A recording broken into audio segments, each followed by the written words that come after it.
All right, Larry Kruger here from the Pig and a Pickle Crew Show with a little 49er video.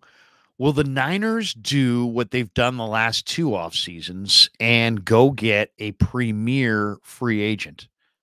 We'll talk about that coming up next. Of course, we're brought to you by Pig and a Pickle, the best barbecue in all of Northern California. Check them out in Emeryville and Corte Madera. They're open 7 days a week from 11 a.m. till 8 p.m. or until they run out. And we're also brought to you by Marin Auto Glass, marinautoglass.com, valleyhillroofing.net, and Sharp Corners sports cards and collectibles, as well as Underdog Fantasy. Check the link in the description. Use the promo code Krug, and they will match you up to your first $100. Well, Bleacher Report lists the 49ers as a team that should pursue Chiefs cornerback L'Jarius Sneed. And you know, it's really interesting. I mean, the Niners ranked 14th in passing yards allowed last year, and they recently released Isaiah Oliver, and they want to improve their secondary. And they checked in on Surtain the second and Jalen Johnson at the trade deadline. This according to Adam Schefter.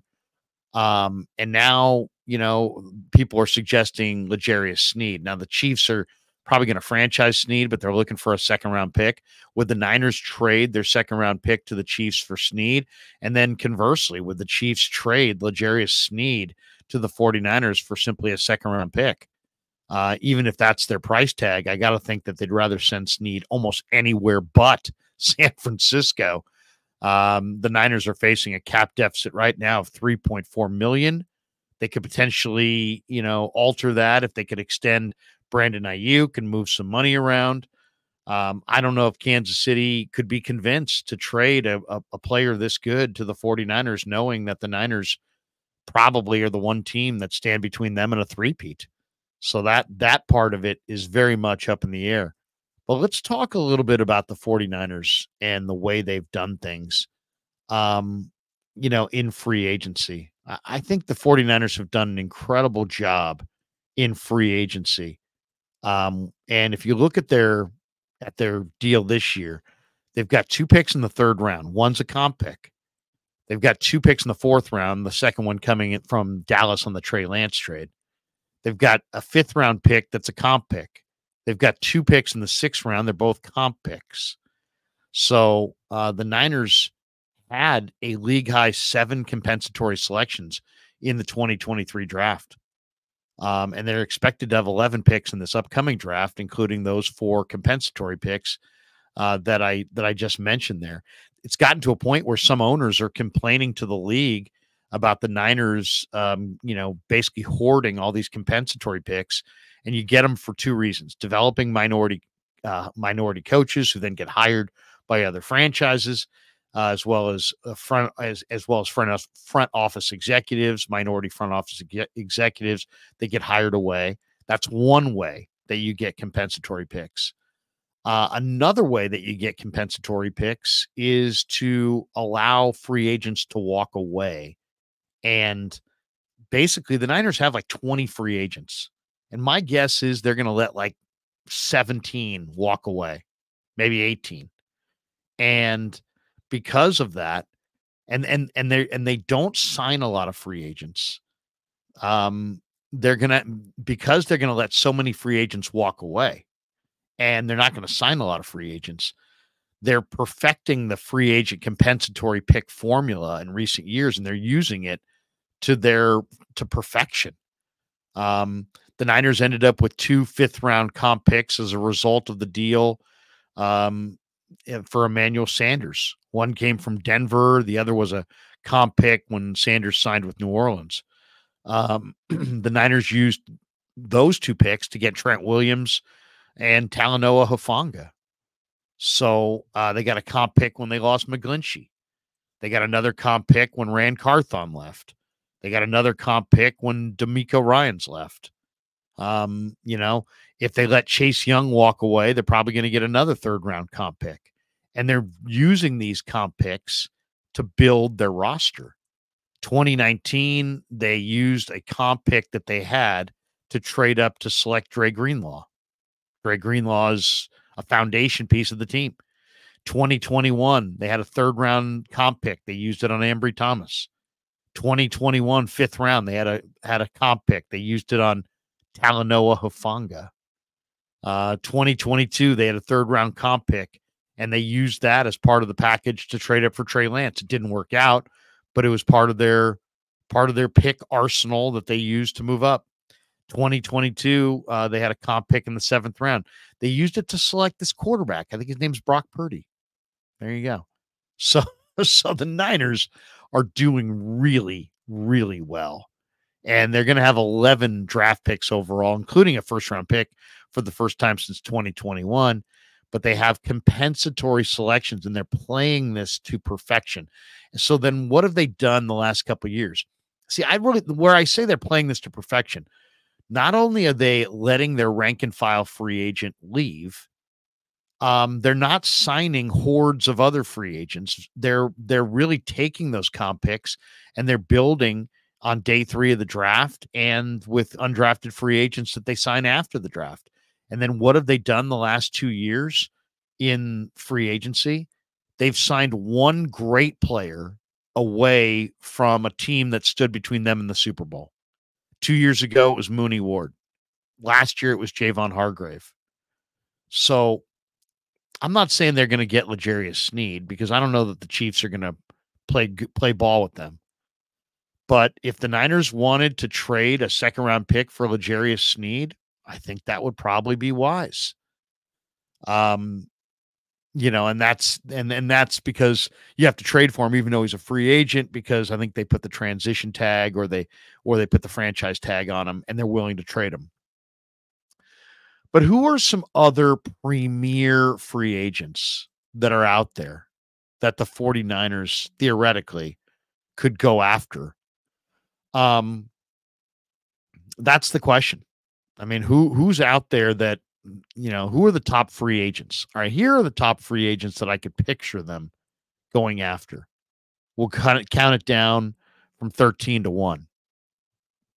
Kyle Duggar of the Patriots. Very good defensive back. Really good safety. You don't know about Hufanga's health coming off the ACL. Kyle Duggar would be nice. Bryce Huff, New York Jets, edge rusher. How good would Bryce Huff look opposite Nick Bosa? C.J. Gardner-Johnson, once again, more help in the secondary. This guy's a nickel. He's a free safety. He's a strong safety. He's an impact guy. He'd have to get over his beef with Debo, but C.J. Gardner-Johnson 2 years ago was on the Eagles. They were great. Last year he was on the Lions. They were great.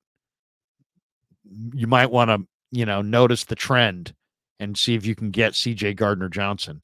And what I love about C.J. Gardner-Johnson is he plays for keeps. This guy's a hitter. This guy's out there to seek and destroy. And he can play corner. He can play nickel corner. He can play free safety, strong safety. You could line this guy up at linebacker. He's kind of like Jimmy Ward. So, I mean, C.J. Gardner-Johnson is a free agent. I would absolutely endorse signing him. How about big Leonard Williams? Very good defensive lineman. You're probably going to lose 5 or 6 defensive linemen, maybe more. This guy can play inside, outside. He's versatile. He's tough. Can rush the passer. Powerful player. He's interesting. Jalen Johnson, Bears corner. Lynch tried to get him at the trade deadline. I don't know if the Niners want to pay $17 million or $18 million for a corner, especially with the money they got locked up in Mooney Ward. But Jalen Johnson is a terrific young corner with cockiness and confidence and man-to-man cover ability. How about Danielle Hunter? He would look pretty nice opposite Nick Bosa. How about Antoine Winfield Jr.? Now, I don't know if they're going to franchise him, but Antoine Winfield Jr. is one of the great safeties in all of football. I mentioned Sneed because there's talk of Sneed being available on the market. Brian Burns is out there. How good would he look opposite Bosa? Niners inquired about trading for Burns, according to multiple league reports at the trade deadline. Could you sign Brian Burns? Could he be this year's, Javon Hargrave? Could he be this year's Mooney Ward? Christian Wilkins, I don't know if he's a scheme fit. I do like Christian Wilkins. I think he could play outside, inside, probably going to be franchise tagged. Same with Josh Allen. How about the guy who's at the very top of the list? I'm going to give you three names. The three names that to me would be, if you're looking for difference makers that you could take away from Super Bowl contenders and spend, this could be your one big free agent. Well, obviously, L'Jarius Sneed, but it sounds like you'd have to give up a second-round pick to get him. I think I would do it. I just don't know if Kansas City would do it. How about Jonathan Greenard? You say that name, Jonathan Greenard, from the Houston Texans. And I love this player. He's athletic. He's an intelligent edge rusher. This guy's good as a run defender. He's good as a pass rusher. He gets off the ball. He's got the ability to bend. He's in his prime, 26, 27. He can bend the edge and turn the corner. He needs more moves, but man, he's healthy. He's tough. He's aware. He's a damn good football player. And you could take him away from the Houston Texans. This guy plays with leverage. He's got a motor that revs hot. This guy's got forceful hands to set the edge. He's really, really good at it. He did have a major wrist injury in 2018, but he's clearly over that. He was playing terrific football down the stretch this year. I think he could be a really, really underrated player opposite Nick Bosa. And then off the field, they say he's an incredibly hard worker. He'll play hurt. I mean, this guy plays quick. He's loose. He makes plays against the run. He's got great bend as a rusher. Jonathan Greenard from Houston. They got a bunch of other concerns over there, and if you could pay Greenard big money, that would be, I'd love L'Jarius Sneed. He'd be a great corner. Obviously, Antoine Winfield would be amazing, but Jonathan Greenard might be exactly what the Niners need. And when you look at where they're picking at the end of the first round, how many great edge rushers are going to be there? I think there's some edge rushers at the top of the draft. There's some good edge rushers on day 2, day 3. But right there at the end of the first round, it's probably going to be a defensive tackle or an offensive tackle or a corner. I don't think the defensive ends, that's not the sweet spot in the draft for the defensive ends where the Niners pick at 31. So there you go. And how about, since we're dreaming the big dream, now I read the report today that he's almost close to a deal with Kansas City, but why not bum rush Chris Jones? I mean, let's be honest. Who would you rather have at this point, Eric Armstead or Chris Jones? Javon Hargrave or Chris Jones? Any defensive tackle in the league or Chris Jones? I'd like to have Chris Jones. And if you said, what's the power move? If Kansas City is not going to franchise tag Chris Jones, man, I'd make a huge play for Chris Jones. You're talking about a guy with length, explosiveness, relentless, tone setter.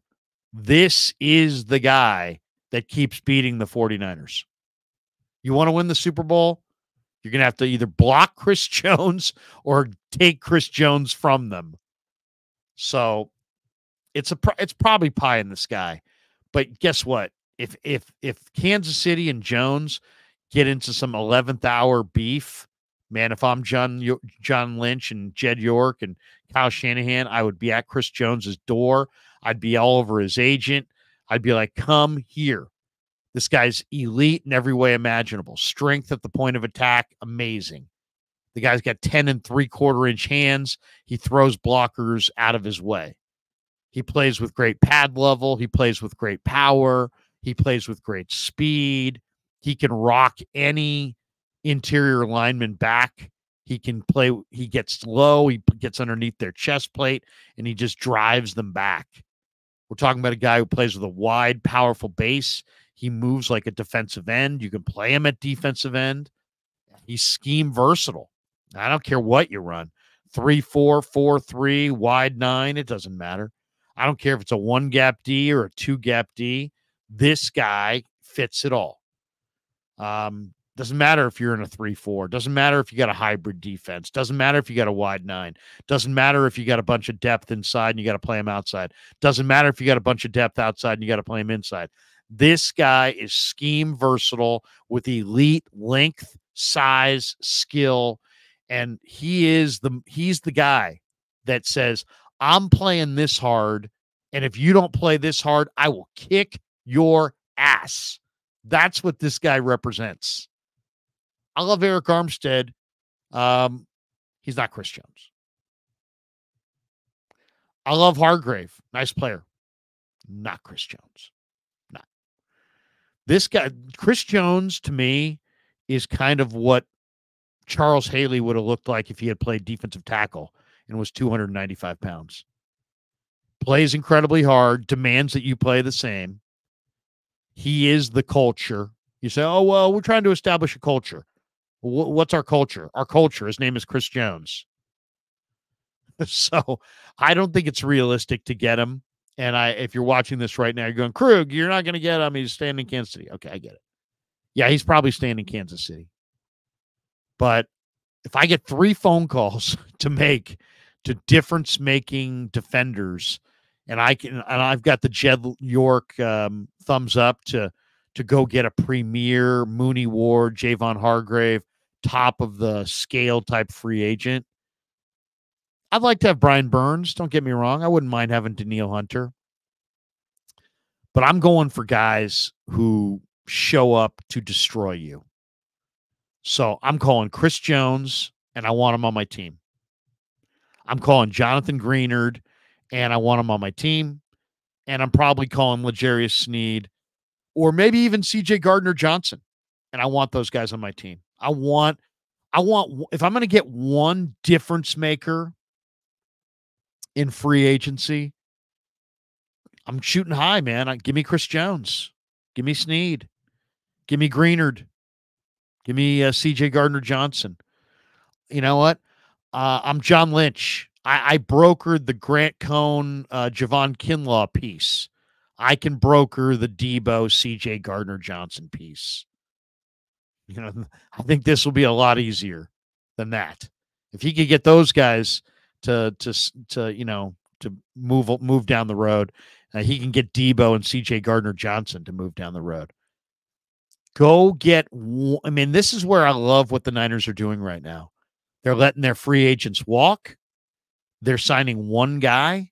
They're gaining a bunch of compensatory picks, and they've got a great locker room. Why do they have a great locker room? Because they got a lot of depth and youth coming out of the draft, and the only veterans they're bringing in are guys that are better than the guys in the room. So they have nobody in the room going, hey, man, you should have paid me. You bring in Chris Jones, there's no defensive lineman in the room that's going to be like, hey, man, you paid him way too much. Nobody's going to say that. If you pay Sneed, there's no Niner corner that's going to be like, hey, should have paid me. If you go for C.J. Gardner-Johnson, there's nobody who's going to be like, man, you should have paid me. And if you go for Jonathan Greenard, as great a player as he is right now, there ain't nobody who's going to be like, man, I resent the fact that Jonathan Greenard's here. So the Niners have perfected this formula. They've got depth of talent and youth on their roster. They also have a star-studded roster. And then they cherry pick one premier free agent, let 20 guys go, and take 3 or 4 compensatory picks for their efforts and get down the road. It's really, I think, the best thing they've got going on as far as roster building right now is that the Niners completely understand and are manipulating all the compensatory pick formula as it relates to free agents. And they're letting old guys who are broken down go and get overpaid by other teams. And they're saying, hey, we'll replace those guys with young guys and undrafted free agents in the draft.